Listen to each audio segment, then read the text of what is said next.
반갑습니다. D기업에서 재무와 가치를 집중적으로 분석하는 멘tor 윤수병입니다. 이번에 할 종목은 SG 글로벌이고요. SG 글로벌 같은 경우에는 테마성으로 주가가 좀 많이 올라섰습니다. 하지만 이제 보통 다른 회사 같은 경우면 테마성으로만 주가가 오른다고 하면 반드시 한계가 오게 되어 있어요. 근데 이제 SG 글로벌은 좀 다르다. 이렇게 말씀을 드리고 싶고요.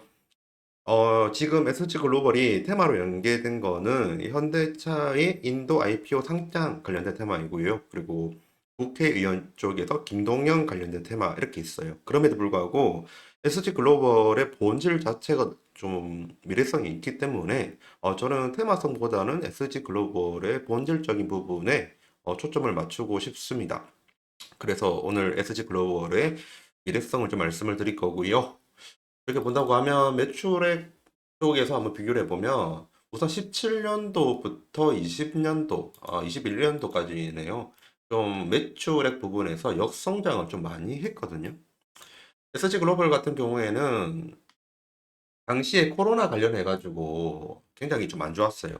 설득 좀 할게요. 19년도에서 20년도, 21년도 이렇게 매출액이 점점 떨어졌던 사유는 코로나19 장기화에 따라서 매출이 감소된 부분이 있다라고 공지에서 적었는데 우선 19년도, 20년도 이렇게 매출액이 감소를 할 때 마찬가지로 주가도 같이 떨어지는 경향이 좀 보이죠.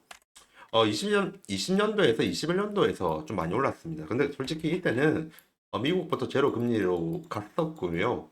그리고 이러한 금리에 따라서 자산의 가치가 올라가다 보니까 당연히 SG 글로벌의 주가도 덩달아서 올라간 상황이었습니다. 하지만 본질적으로 보았었을 때 SG 글로벌의 매출액은 지속적으로 감소 중이었고요. 그리고 그때 이제 제로 금리가 끝나는 21년도 6월 그리고 9월이 지나자마자 다시 주가는 곤두박질을 찍었어요. 근데 이때 딱 이때예요. 2022년 2분기 때부터 매출이 반등을 합니다. 매출이 반등을 함과 동시에 이제 2023년 3월 지난 이제 6월 달쯤이겠네요. 6월 달쯤부터 흑자를 기록을 하고 있고요. 이렇게 매출이 반등을 하고 그리고 빨간색이 영업이익이에요. 영업이익이 이렇게 흑자로 내므로 인해서 주가가 좋은 흐름을 가고 있는 상태였습니다. 본질적인 부분에서 보았었을 때 계속 역성장을 하던, 그러니까 5년 동안 계속 역성장을 하던 부분을 탈출을 해가지고 지금 매출 상승, 수익성 강화, 이러한 부분들이 바로 주가에 반영이 되었다고 저는 생각을 하고 있거든요. 근데 우선은 SG 글로벌의 주가는 한번 보고 가도록 할게요. SG 글로벌 같은 경우에 2024년 2월부터 여기가 2월입니다. 2월부터 주가가 급등을 해요. 이게 그때 당시에 김동연 의원 관련된 테마로 엮여가지고 올라간 부분이 있습니다. 그 이후에 이제 주가가 다시 하락을 하죠. 왜냐면 테마로 오른 거잖아요. 김동연에 관련된 테마로 올랐는데 김동연에 관련돼서 수익을 본 게 재무적으로 실질적으로 회사 이득을 본 게 있나요? 없죠. 없으니까 당연히 그 프리미엄은 시장에 다시 반납을 해야 됩니다. 그게 정치 테마주입니다. 그 뒤에는 이제 현대차 IPO 관련해 가지고 수혜를 받을 것이다라는 이러한 테마성, 이러한 테마성으로 주가가 많이 올라간 부분이 있어요. 근데 저는 이게 좀 잠깐만요. 이게 좀 저는 이해가 안 되는 게 지금 현대차 IPO 이슈로 이제 뭐 자동차 부품주로 SG 글로벌이 주가가 급등을 했다는 기사가 떴습니다. 그리고 아까 뭐 여기 이쪽인데 김동연 테마주로서 SG 글로벌이 뭐 떴다 보이죠 여기. 근데 SG 글로벌이 김동연 테마주로 떴다고 하면 김동연 의원이 SG 글로벌에 해줄 수 있는 게 뭐가 있나요? 아무리 찾아봐도 없어요. 진짜 한 2시간, 1시간 찾아본 것 같은데 없습니다. 그리고 현대차 IPO 관련된 부분에서도 현대차 IPO랑 연관이 큰 거는 오히려 SL이라든지 아니면 HDC 현대 EP 쪽이 더 연관이 커요. 왜냐하면 직접 납품을 하거든요, 인도에서. 얘네들은 현대차 인도 IPO 관련된 이슈가 없습니다. 그런데 지금 보는 우리가 보고 있는 SG 글로벌은 그에 대한 이슈가 있죠. 그런 부분이 저는 이해가 안 된다. 그리고 실체가 없다. 이렇게 말씀을 드리고 싶어요. 그래서 보통 이렇게 실제가 없다고 하면 이러한 해당 주식들은 일반적으로 급락을 해요. 진짜로요. 어느 회사든 다 그렇습니다. 예를 한번 들어볼까요? 정창산업 한번 볼게요. 정창산업이 2023년 4월 그리고 2023년 6월까지 두 달 동안 주가가 급등을 했습니다. 이거 주가 급등 왜 했는지 아십니까? 2차 전지 관련된 부분, 전기차 쪽으로 이제 납품을 할 기대감이 올라갔기 때문이에요. 실제로도 2차 전지 관련돼서 납품을 합니다. 납품을 하는데 배터리 팩 케이스 배터리 팩 케이스는 아니고요. 어쨌든 2차 전지 관련된 구동 모터 부품으로 변속기 관련돼서 납품이 실제로 이제 지금 이루어지고 있어요. 지금. 근데 당시에는 그런 기대감으로 올라갔던 거예요. 그런 기대감은 올라갔는데 실질적인 납품이 안 이루어지니까 내려갔죠. 그리고 예를 들면 화신도 한번 보겠습니다.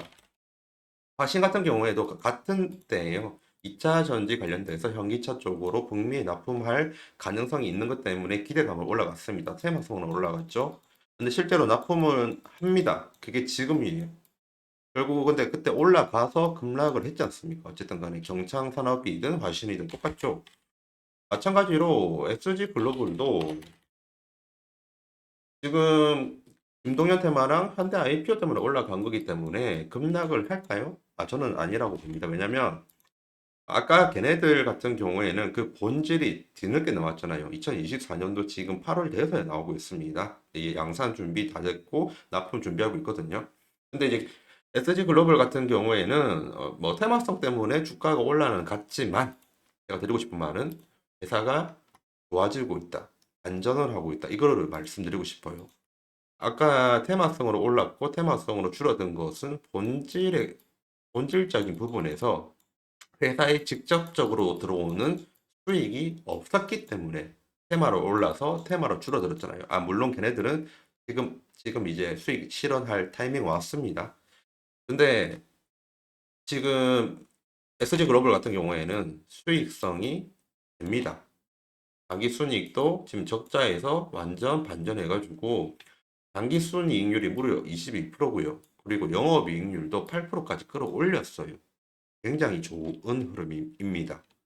이런 부분에서 볼 때 SG 글로벌은 테마성으로 주가는 올랐지만 근데 본질적인 이제 기대치 부분에서 볼 때 급락은 없을 것 같다. 이렇게 말씀을 드리고 싶고요. 그리고 PBR 밴드랑 PER 밴드 좀 비교할 건데 우선 PER 밴드는 사용 못하는 거 아시겠죠? 딱 봐도 알겠죠? 표본이 안 잡힙니다. 그러면 PBR 밴드로 봐야 되는 상황인데 PBR 밴드로 봤었을 때 1.78배, 상단이 1.78배이고요. 하단이 0.35배예요. 가운데는 이제 한 1.0배 정도 되고요.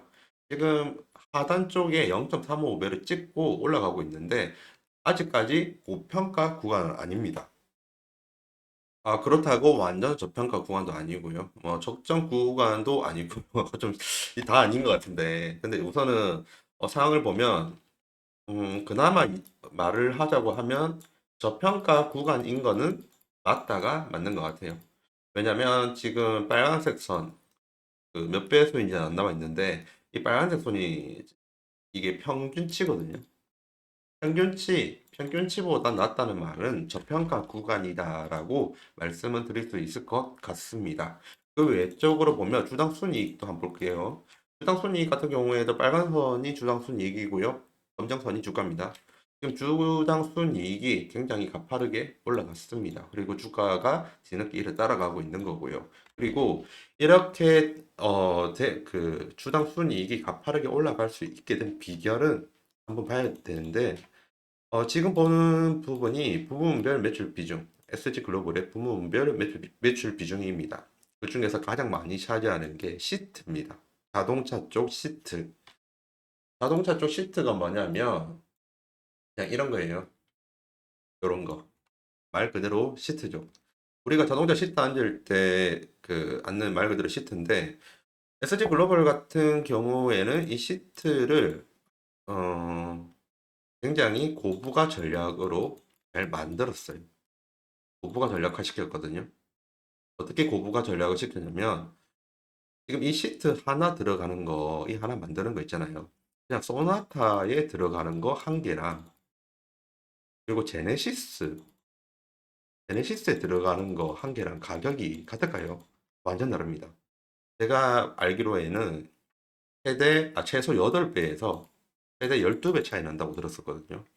이 시트 고부가 전략을 어떻게 취했냐? 바로 제네시스 쪽에 납품을 늘렸고요. 그리고 이제 기아차 K7 이상급에 좀 납품 많이 하게 됐고요. 한마디로 비싼 차 쪽에 고급 시트를 납품을 하게 됐습니다. 그 덕분에 매출액이 올라가고 그리고 영업이익률이랑 마진이 크게 남게 된 거예요.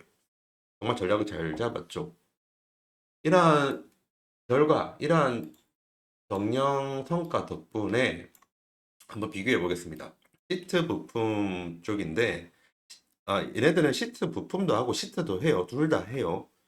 근데 그 중에서 시트 부품 먼저 보도록 할게요. 시트 부품을 보면 지금 296억에서 591억까지 2년 동안 2배 이상 매출을 올렸습니다. 그리고 시트만 본다고 하면 시트 쪽은 한 10% 정도? 15% 정도? 15% 정도의 매출의 성장을 올렸어요. 이렇게 시트랑 시트 부품 쪽으로 매출을 많이 늘리고 마진을 많이 늘렸기 때문에 SG 글로벌의 이제 수익성이 개선이 된 부분이 있다. 이렇게 말씀을 드리고 싶고요. 그러한 성과로 주가가 오른 거지. 저는 그렇게 생각하거든요.